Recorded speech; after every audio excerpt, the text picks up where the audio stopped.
No, Um, you have breakables. I do have lots of breakables. Too many delicate little things. But, like I said, I watched I was reminded of part of where my aesthetic comes from. I think I noticed that too, watching this. But hey, guys, happy Friday! Welcome to the book club for movies. It's Amy and Samir here. It is Friday, March 12th. We're creeping up on our 1-year anniversary of doing this damn show. Here we are. Samir, happy Friday. How you doing? Oh, I'm very happy it's Friday. Very, very happy. I'm excited for Monday morning when the Oscar nominations are going to come out. I know. What time is that happening? Like 5:19 in the morning. It's some like oddly specific time. It is always a weird time. It's like 5:17, 5. It's always at that somewhere right around there. Like why? I have no idea. You just make it like 5:30. Maybe there's like a specific logistic reason, like they have to do it by this time because this much time is needed for someone to write up the release or whatever for their paper and get it to them in time for it to be. You know what I mean? There may be some logistical reason that everything else that happens right after it is contingent on what time that starts. So maybe every year they're like, how much time do you need to do this after we do it? And they need this much time, so they know they have to start it at this time. Maybe. That's just me totally hypothesizing. I've never worked in that part of it. I mean, your guess is as good as mine. Yeah, but I'm excited for that on Monday. We'll have to watch it live. Yeah. Oh my God, let's text back and forth so we're like, what? No, I'm not waking up. Yes, you are. You will wake up to a flurry of text messages out of your cat usually wake up or your notifications. And it's like the Academy Award nominations have been announced. I'm like, okay, cool, and then I'll like scroll through it. But no, I'm not. I know. I love watching it live. I love it. That's part of my tradition with it. Is I get up early and I watch it live. I've done it just about every year, even since I was a kid. Not young kid, like teen kid. I will watch E's red carpet coverage the entire day on Oscar Sunday, but I will not wake up early to watch. Yeah, see, that's the thing that I can't do because I do find I used to watch all day of it. It was like I felt like such a wasted day because they was just repeating themselves like every 10 minutes for like 6 hours. And I'm like, you know what? I've seen you repeat this 47 times already. So, I think I'm going to take a break, go do something else, and come back when the stars start to arrive. And you are not saying the same press release statements you got from the studio for each movie. Because, it's like even when you change channels, like everyone says the exact same thing on every different channel. And then they say it for 6 hours. And I'm like, I want news on the dress. And the suits that the men will be wearing. Where's the fashion person? Annoying as that person usually is, they always have some good tea. So, like, it's hard to navigate the time since you do have to time it with that because those parts I do want to watch. That person always let something slip. They always have a little extra knowledge about something, and you never know what it's going to be, but there's always a tidbit in there. So, there's just, we're going to have a whole month to talk about it anyway. So I know. Well, we are very excited for the Oscar nominations being announced on Monday. Today's show for Cult Classic Friday, we will be talking about Romy and Michele's high school reunion and how relatable that is.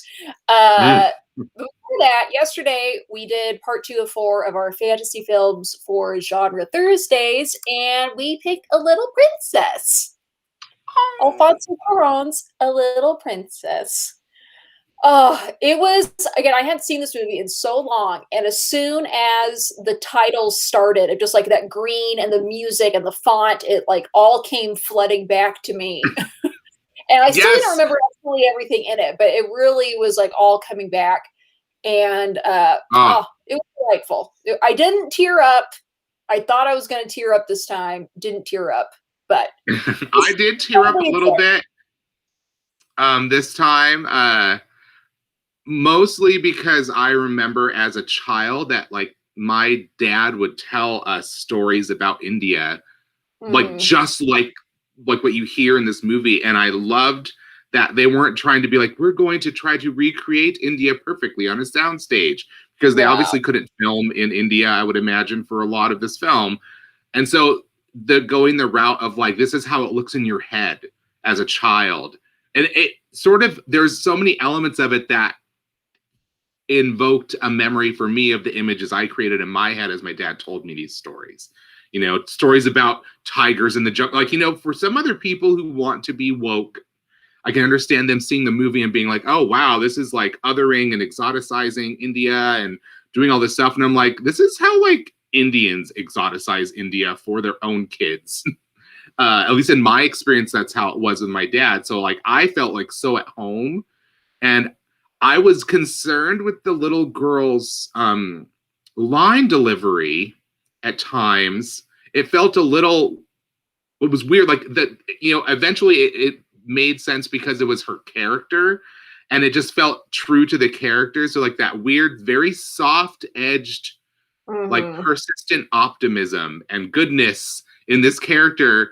Usually that kind of characteristic can be super grating. After like 20, 30 minutes, you're like, okay, perfect little child. Never, you know, like, I can't stand you anymore. But like, there were so many elements in here that were so fun and really, to me, sort of pointed towards the Harry Potter characterizations that he really emphasized there, where it's like this close knit friendships and this almost a sense of rebellion with like creativity and storytelling. Like, I don't know. I loved all those elements, like the girls sneaking away to like go hear stories because they're not allowed to talk to her. There were so many elements like that where it was just like people defying sort of really cruel rules to find pleasure and joy in their life. I was just really in love with all of those kinds of details in the story. And just visually, it just kept like flooding you with beautiful image after image after image. And I didn't realize that the town that it starts in, the town of Shimla, that's actually where my grandmother was born, is in the town of Shimla up in the mountains in northern India. So I was like, oh, like right away. Like, just like, but really, like you said, it was when that screen came on with the Indian instrumentation and that was like the gold lettering against the green backdrop, I right away, like, I was there. And it did not let me go the whole time. Yeah, it was so much fun watching this again, and like I felt so many emotions too of like feeling frustrated for these kids dealing with Yes. the evil headmistress of this finishing school. And like some of the stuff was like, this just doesn't make sense. So why, like, why is it Why is like this woman so weird about children enjoying themselves? Yeah, and Like, then it's like I do like that there were moments where I think there's a part where Sarah really confronts her and is just I forget exactly what she says, but oh what yeah, it she is says she like needs every to girl's add a it princess. yeah, and she like, you Didn't know, your dad ever tell you that? your way. So obviously this woman has depth and has a past that has made her this way. She isn't just like a one note evil character in this. So I like that. I like that they gave her a little something of like, okay, I mean, it hasn't won me over. Like I still don't like her, but Obviously. yeah, I am It's curious to very know what it's about. gratifying Yeah. that she becomes one of the chimneys, that she becomes a chimney sweep after. You know, because at first I was like, I hope she ends up being the servant who's not allowed to talk to anybody in this house. And I'd be like, you know what? If I was those girls, I would never want to see that bitch again. So like, get the hell out of the house. I don't want you here at all. Bye. Taking my locket with me.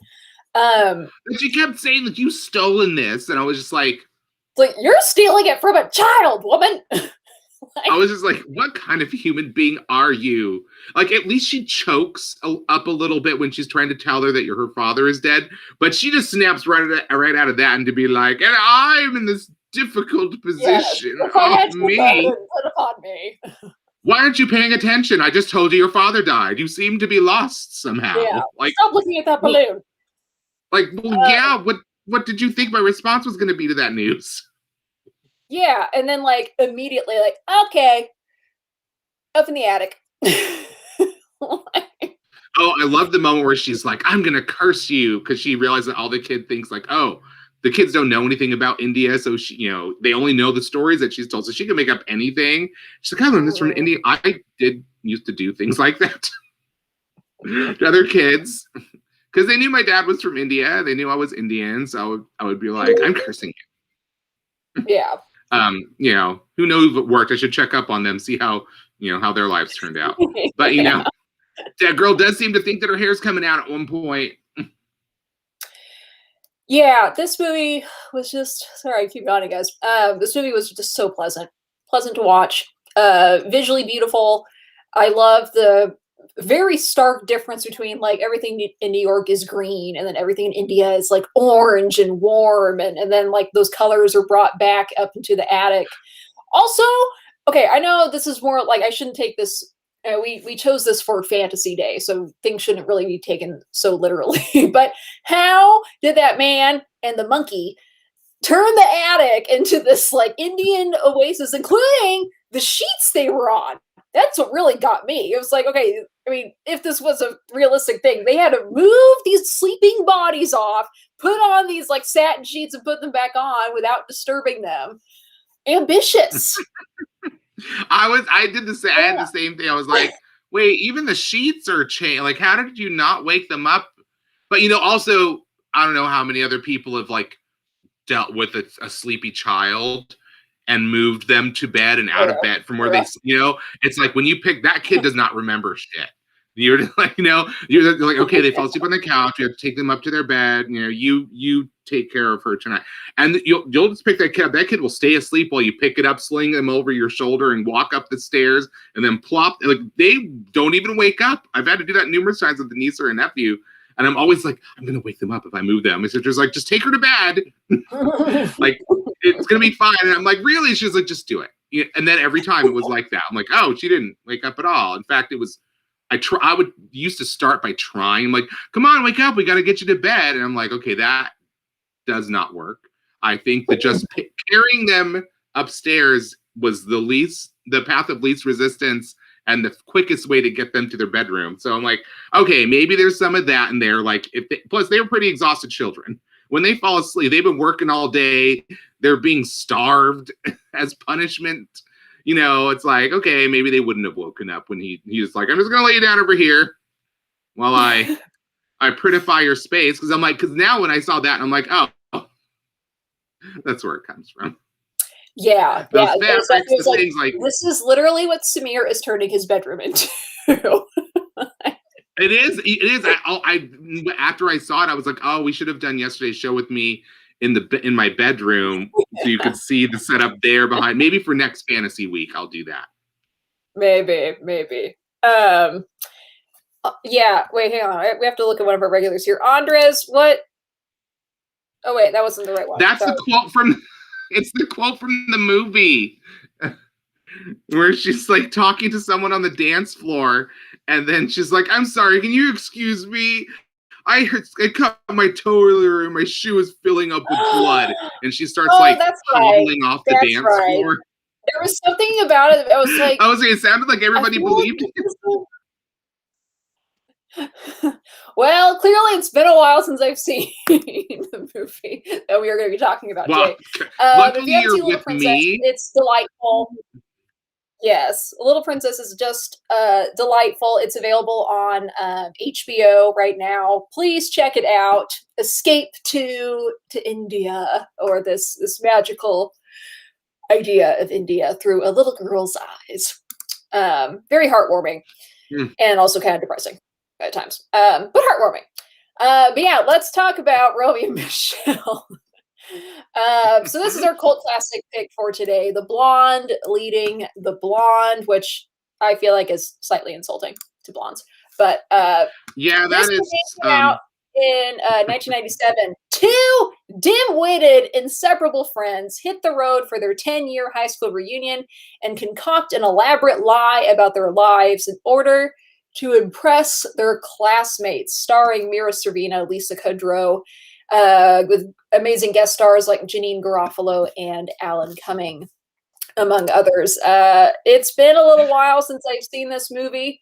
But the comments are blowing up with quotes. I'm the Mary.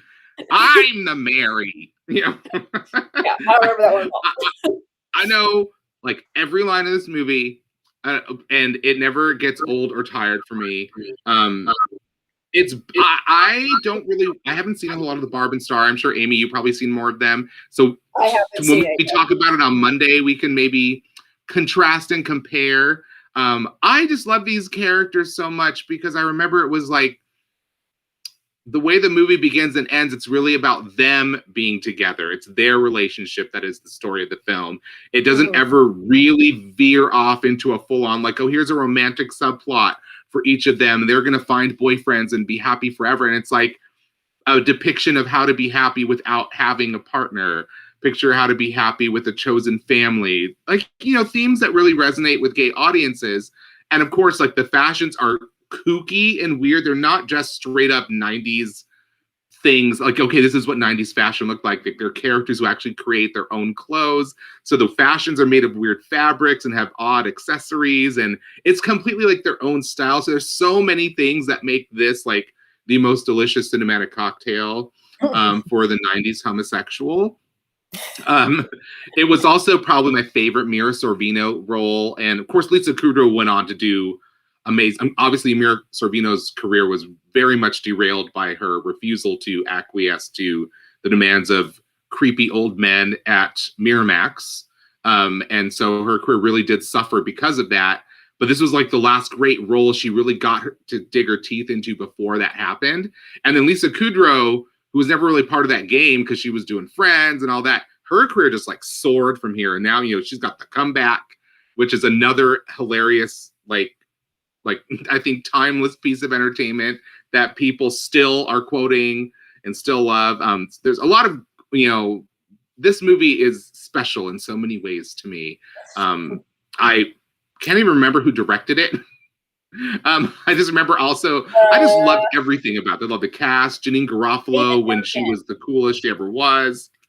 David Merkin directed it. Well, no, see, Crystal, because Woody Allen gave her an Oscar-winning role. So she actually got her Oscar because of Woody Allen. It was, and that was before this, right? That was before this, correct. Yeah.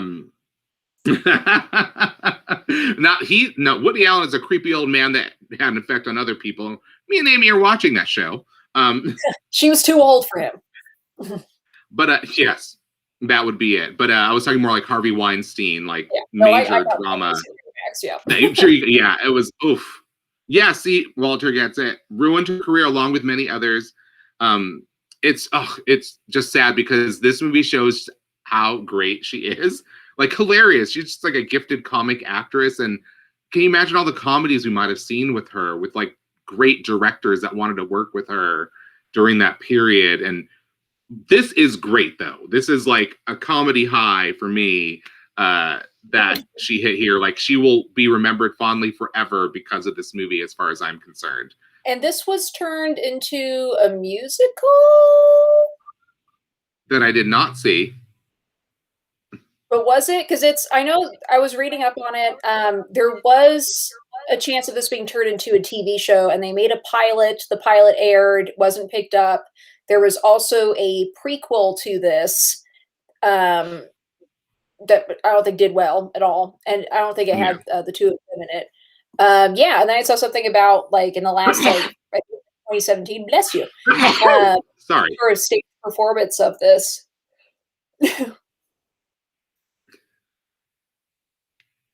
I'm done. Sorry. I was sneezing. I was sneezing and then you stopped talking. And I was like, wait, why are you still talking? Because I sneezed, so I didn't hear what you said. Stage performance. Do you know about the stage performance of this? No, I don't.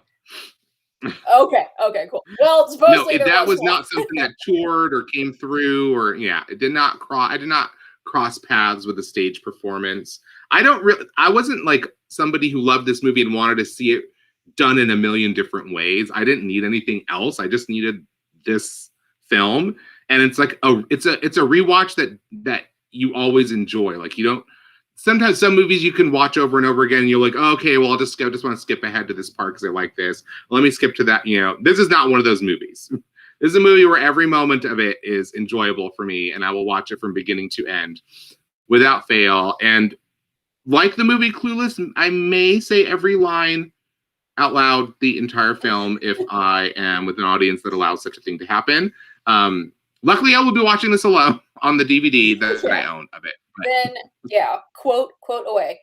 I know this is especially relatable for me. I think now, it's been several years since I've seen this, but I think in between now and the last time I had seen this movie, my 10-year high school reunion happened, and I didn't go to it.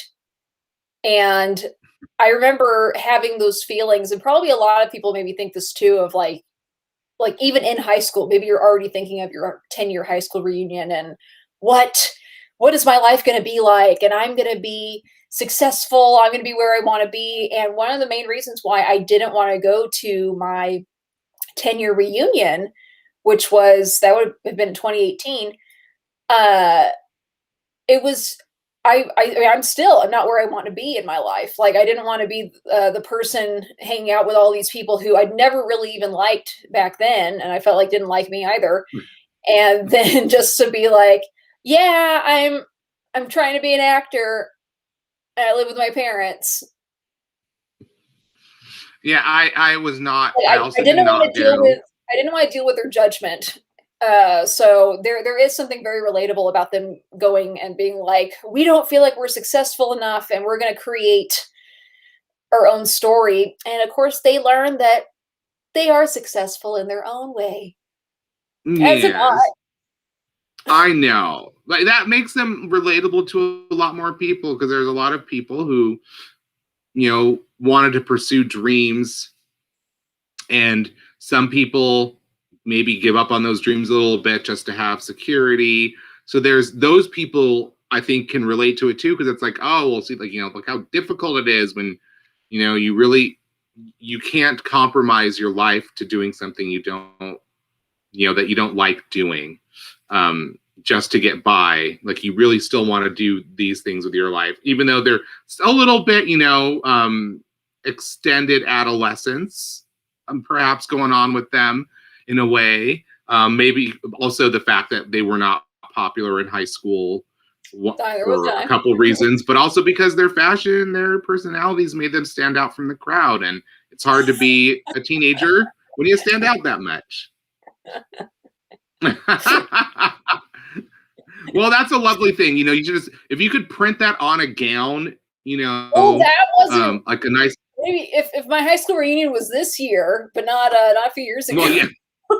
I never gone to a high school reunion, mostly for the same reasons. I didn't like most of those people. I would much rather go. Most of those people were not nice to me. A few of them were, but what if they care that much? I would much rather go to a 10-year. Yeah, if we had a 10-year reunion of our class of 2012 at Berkeley, I would go to that. Yes. But I would. And the other thing is too, I think it's different about like people who graduated high school like after this movie came out, and it's like this was still kind of like this was pre MySpace, this was pre Facebook. Facebook started to get big my senior year of high school. And so then it's like I spent the next 10 years, it's like I knew what people were doing for 10 years. Any of the people who I actually still want to stay in contact with, we've all been watching what we've been doing for 10 years. It's not like, oh, like, I mean, there's so much surprise in this, like, wow, this person's super successful. I had no idea. It's like everyone knows what everyone is doing now. There's no mystery about it. None.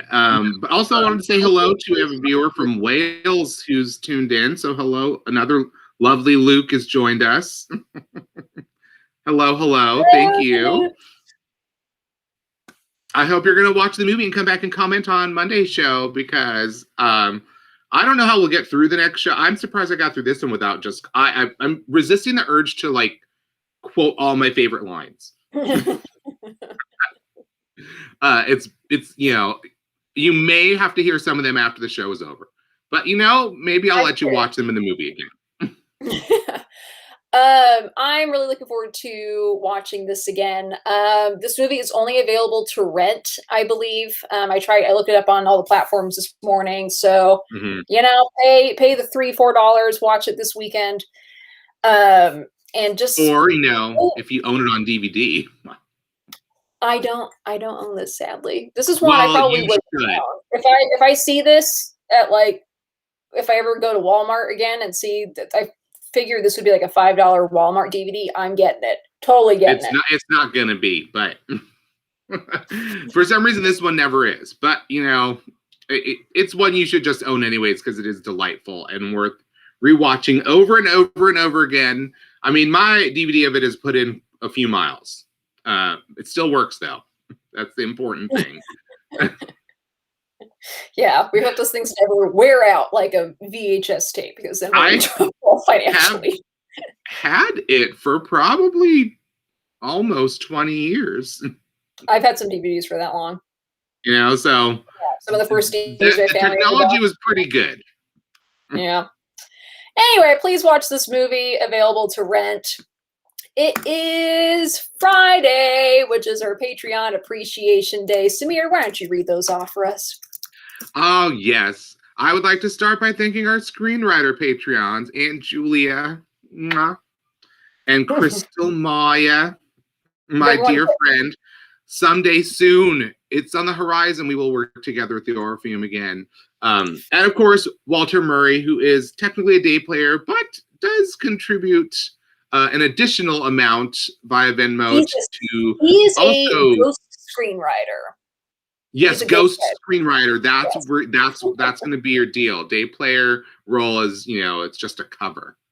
Yes. But also thank you also to our lovely production assistants, Nicole Flax-Tatlick, Andres Gallego, and Donna Robinson.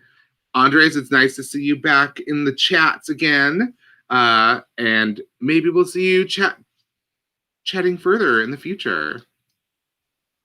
Mm-hmm. The perks of being a Patreon.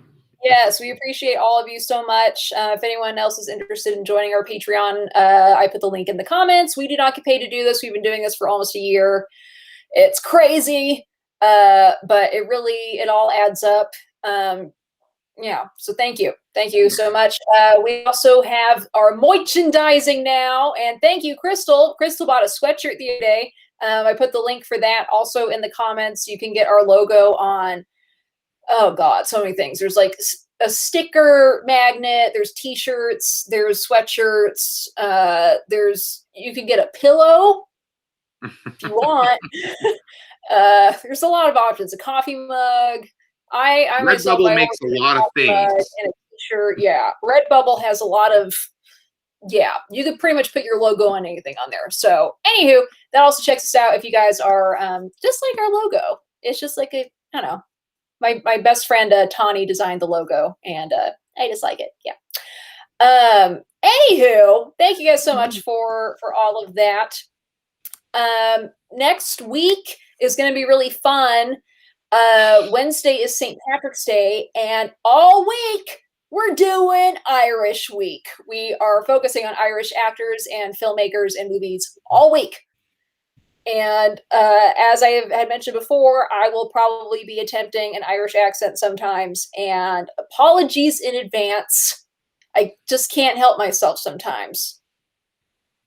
Well, you know what? I think what you should do is you should attempt it on the first day of the week on Monday, and then try it again on the Friday at the end of the week after you've watched a full week of Irish films and heard Irish voices over and over.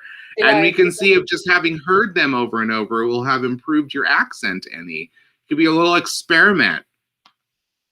Maybe, but we'll be kicking that week off with our Man Crush Monday on Cillian Murphy, who, if any Peaky Blinders fans, you'll see him in a very different role from that. Yes. Super excited to talk about that.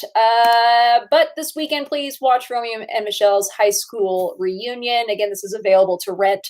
Join us on Monday. We'll discuss this movie, and then moving on to Cillian Murphy to kick off our Irish week. Our Irish week. Keep working on it. Cillian Murphy, and then we'll do Saoirse Ronan. Yes, Luke, he is Irish. He just doesn't have red hair, but he is Irish. Oh, I just embarrassed myself whenever possible. Anywho, Ireland. It's okay. Ireland. Ireland. God, I need to stop. You'll get it. You'll get it. Thank you guys so much. Hope you enjoy Romy and Michele. You'll be dancing to that killer soundtrack that's also. And we'll see you guys on Monday. Have a good weekend.